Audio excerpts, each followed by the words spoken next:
نبی کریم صلی اللہ علیہ وآلہ وصحابہ وسلم نے ارشاد مبارک فرمایا کہ مرنے والے کا اس دنیا سے واسطہ اور رابطہ منقطع ہو جاتا ہے، لیکن 3 ایسے کام ہیں جو اس دنیا میں کیے ہوں اس کام کا اجر و ثواب اس کو عالم برزخ یا قبر میں ان کے لیے راہ نجات بنتے ہیں۔ انسان کی موت سے 40 دن پہلے کون سی نشانیاں ظاہر ہوتی ہیں؟ موت سے 40 دن پہلے انسان کے جسم میں ایک خاص نشانی ظاہر ہونے لگ جاتی ہے۔ جب بندے کا اس دنیا کو چھوڑ جانے کا وقت قریب آتا ہے اور پھر موت سے 40 دن پہلے حضرت جبرائیل علیہ السلام اس بندے کو آ کر کہتے ہیں، بسم اللہ الرحمن الرحیم، السلام علیکم ورحمۃ اللہ۔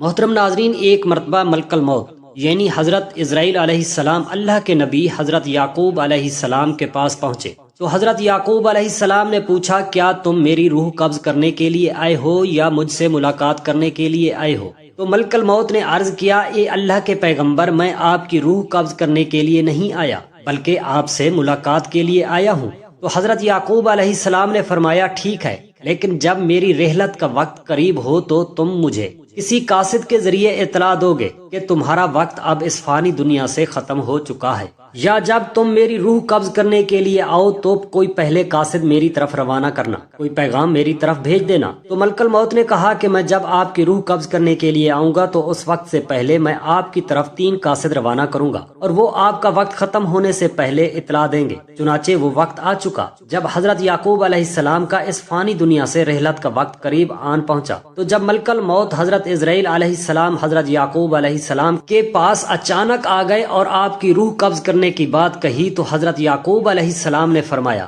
تم نے مجھ سے کہا تھا کہ میں کوئی قاصد بھیجوں گا، کوئی پیغام دینے والے کو آپ کے پاس بھیجوں گا، اور قاصد تو میرے پاس آیا نہیں، آپ اچانک میری روح قبض کرنے کے لیے آ گئے ہو۔ تو ملک الموت حضرت اسرائیل علیہ السلام نے کہا کہ میں نے آپ کی طرف قاصد بھیجے تھے اور وہ بھی 3 قاصد بھیجے تھے۔ حضرت یعقوب علیہ السلام نے کہا، وہ کون سے قاصد ہیں؟ میرے پاس تو ایک قاصد بھی نہیں پہنچا۔ ملک الموت حضرت اسرائیل علیہ السلام نے فرمایا، میرا پہلا قاصد یہ تھا کہ آپ کی داڑھی اور سر کے بال سیاہ تھے، وہ سفید ہونا شروع ہو گئے۔ میرا دوسرا قاصد یہ تھا کہ آپ کے جسم میں جو طاقت اور توانائی تھی وہ آہستہ آہستہ ختم ہونے لگے گی اور آپ کے جسم میں کمزوری آنے لگے گی، اور تیسرا قاصد میرا یہ تھا کہ آپ کی کمر جو بالکل سیدھی تھی وہ آہستہ آہستہ جھکنی شروع ہو گئی بلکہ آخری وقت آنے تک مکمل جھک گئی۔ تو یہ 3 قاصد میرے تھے۔ ملک الموت نے مرنے سے پہلے انسان کے جسم میں یہ 3 نشانیاں یا قاصد بتائی ہیں، اور ملک الموت حضرت اسرائیل علیہ السلام نے فرمایا کہ ہر مرنے والے کے پاس میرے یہ 3 قاصد بر وقت پہنچتے ہیں اور میرے قاصد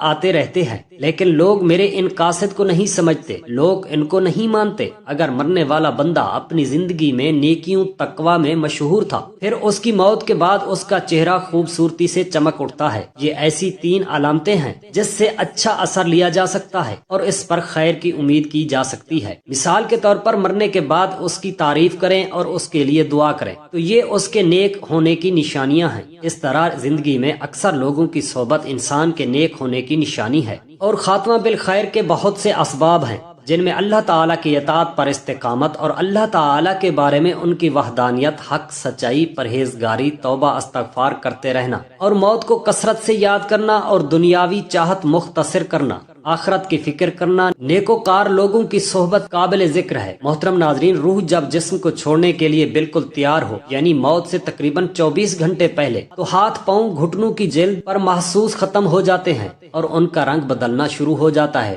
اور یہ نیلا یا ارغوانی رنگ اختیار کرنا شروع کر دیتا ہے۔ یہ نشانی واضح موت کی نشانی ہے، جس میں سانس اکھڑنا شروع ہو جاتا ہے بلکہ بے ترتیب ہوتا چلا جاتا ہے اور آہستہ آہستہ بجھ جاتا ہے۔ حضرت سیدہ عائشہ صدیقہ رضی اللہ تعالی عنہا سے روایت ہے کہ رسول خدا صلی اللہ علیہ وسلم نے ارشاد مبارک فرمایا کہ جب اللہ تعالیٰ کسی بندے کو نیک بخت بنانا چاہتا ہے تو مرنے سے 1 سال پہلے ایک فرشتہ اس کے پاس بھیجتا ہے اور وہ اس کو درست کرتا ہے اور نیک عمل کی طرف خواہش دلاتا ہے، یہاں تک کہ وہ نیک حالت میں مرتا ہے اور سب لوگ کہتے ہیں کہ یہ شخص نیک حالت میں مرا ہے۔ اور جب ملک الموت حضرت اسرائیل علیہ السلام حاضر ہوتا ہے، اس وقت اللہ تعالیٰ اس کی آخرت میں رہنے کی جگہ یعنی وہاں کے سامان اور راحتوں کو اللہ پاک نے اس کے لیے مہیا اور تیار کر رکھے ہیں اور اس کو دکھا بھی دیتا ہے۔ ہے تو اس کی روح خوش ہو کر نکلنے کا قاصد کا انتظار کرتی ہے۔ اس وقت یہ شخص اللہ تعالیٰ کی ملاقات کے لیے یہ سب کرتا ہے اور اللہ تعالیٰ اس کو پسند بھی فرماتا ہے۔ جب ملک الموت حضرت اسرائیل علیہ السلام روح قبض کرتا ہے اور جب اللہ تعالیٰ کسی بندے کے ساتھ برا کرتا ہے تو مرنے سے 1 سال پہلے اس کے پاس ایک شیطان بھیجتا ہے۔ وہ اس انسان کو گمراہ کرتا ہے اور بھٹکاتا رہتا ہے یہاں تک کہ وہ انسان بری حالت میں مر جاتا ہے اور سب لوگ کہتے ہیں کہ یہ بری حالت میں مرا ہے۔ اور جب ملک الموت حضرت اسرائیل علیہ السلام حاضر ہوتا ہے تو اس وقت اللہ تعالیٰ اس کی آخرت میں رہنے کی جگہ اس کو دکھاتا ہے تو اس کی روح بدن کے اندر گھس جاتی ہے۔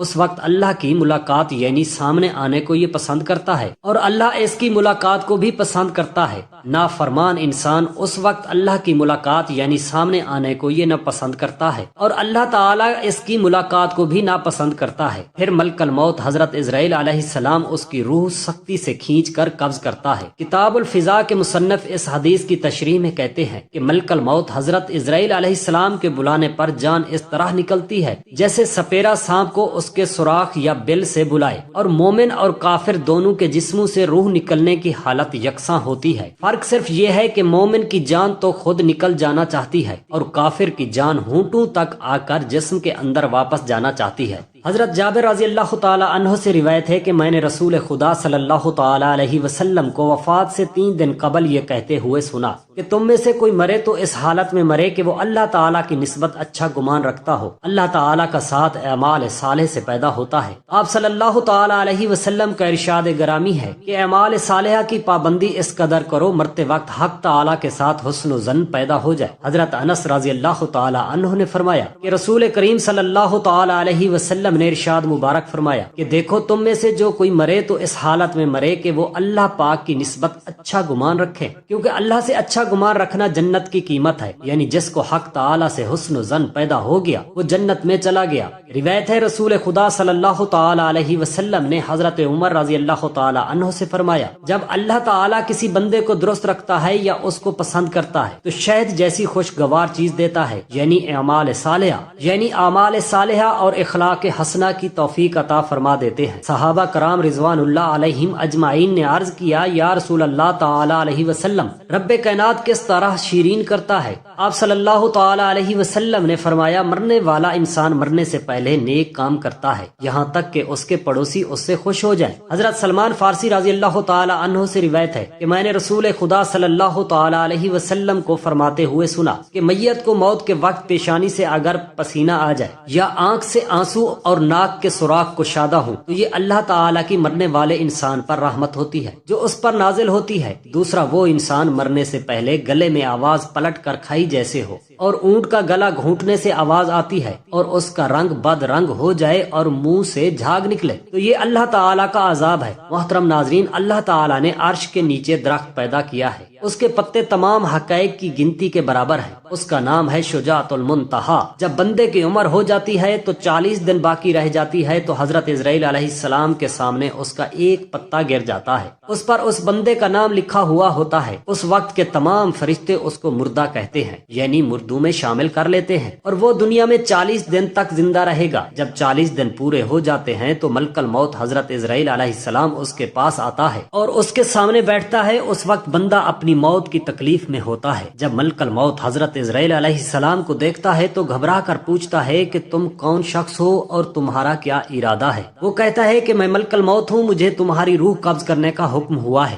یہ سن کر وہ منہ پھیر لیتا ہے اور آنکھیں پتھراس آتی ہیں۔ ملک الموت کہتا ہے کہ تو مجھ کو نہیں پہچانتا، میں وہ ہوں جس نے تیرے رشتہ دار اور تیرے ماں باپ کی روح قبض کی ہے اور آج تیری روح قبض کروں گا۔ تو نے دنیا کا حال کیسا دیکھا؟ بندہ کہتا ہے میں نے دنیا کو بے وفا اور مکار پایا۔ پھر اللہ تعالیٰ کے حکم سے دنیا اس کے پاس آ جائے گی اور کہے گی اے نافرمان، تو نے اپنے رب کی کس قدر نافرمانی اور کس قدر تو نے گناہ کیے ہیں۔ تو نے نصیحت کی بہت ساری باتیں سنی تھی لیکن تم نے جانا کہ ہم دنیا میں ہمیشہ رہیں گے۔ یاد رکھو کہ میں تجھ سے اور تیرے اعمال سے بیزار ہوں۔ پھر اس کے اعمال ان کے سامنے آئیں گے، کہیں گے اے نافرمان، تو نے ناحق طریقے سے مجھ کو حاصل کیا، اگر تو غریب اور مسکین پر خرچ کرتا تو آج تیرے کام آ جاتا۔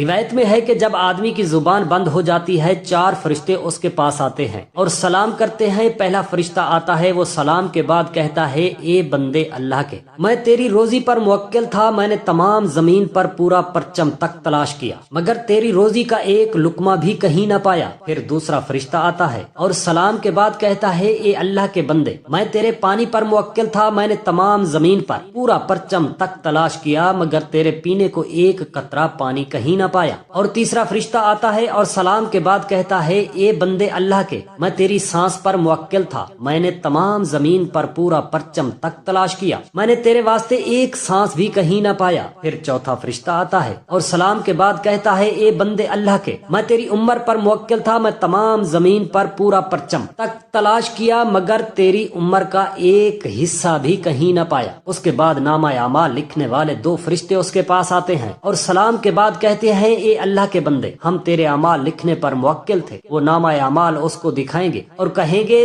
دیکھ یہ تیرا نامہ اعمال ہے۔ اس وقت میت کی آنکھ سے آنسو جاری ہو جاتے ہیں اور دائیں بائیں دیکھتا ہے اور نامہ اعمال پڑھنے سے ڈرتا ہے۔ اس کے بعد ملک الموت حضرت عزرائیل علیہ السلام اس کی روح قبض کرتے ہیں۔ روایت میں ہے کہ حضرت انس رضی اللہ تعالی عنہ سے کسی نے پوچھا کہ ملک الموت تنہا ہی سب کی روح قبض کرتے ہیں یا ان کے ساتھ اور فرشتے بھی کام میں شریک ہوتے ہیں؟ تو فرمایا کہ روح قبض کرنے کا کام انہی کے حوالے ہے، لیکن اس کام پر ان کے ساتھ بہت سے فرشتے مدد کے واسطے دیے گئے ہیں اور ملک الموت ان کے سردار ہیں، ان کا ہر قدم دنیا کے پرچم کے برابر ہے۔ پھر ربیع بن انس سے پوچھا، مومنین کی روح کہاں رہتی ہے؟ فرمایا 7ویں آسمان کے اوپر سدرۃ المنتہا کے پاس۔ حضرت ابو ہریرہ رضی اللہ تعالی عنہ راوی ہیں کہ سرکار دو عالم صلی اللہ تعالی علیہ وسلم نے ارشاد گرامی فرمایا، جب انسان مر جاتا ہے تو اس کے اعمال کے ثواب کا سلسلہ اس سے منقطع ہو جاتا ہے مگر 3 چیزوں اور عمل کے ثواب کا سلسلہ باقی رہتا ہے۔ نمبر 1 صدقہ جاریہ، نمبر 2 راستے میں پڑی اینٹ جس سے راہگیر نفع حاصل کرے، اور نمبر 3 صالح اولاد جو مرنے کے بعد اس کے لیے دعا کرے اور دعائے مغفرت کرے، اور ایسے اعمال جن کا تعلق دنیاوی زندگی سے ہوتا ہے، ان کے اثرات مرنے کے بعد دنیا میں ہی ختم ہو جاتے ہیں۔ اللہ پاک ہمیں نیک اعمال کرنے کی توفیق عطا فرمائے اور ہمارا خاتمہ ایمان پر فرمائے، آمین ثم آمین۔ ہمارا سنانا، آپ کا سننا اللہ تعالیٰ اپنی بارگاہ اقدس میں منظور و مقبول فرمائے، آمین یا رب العالمین۔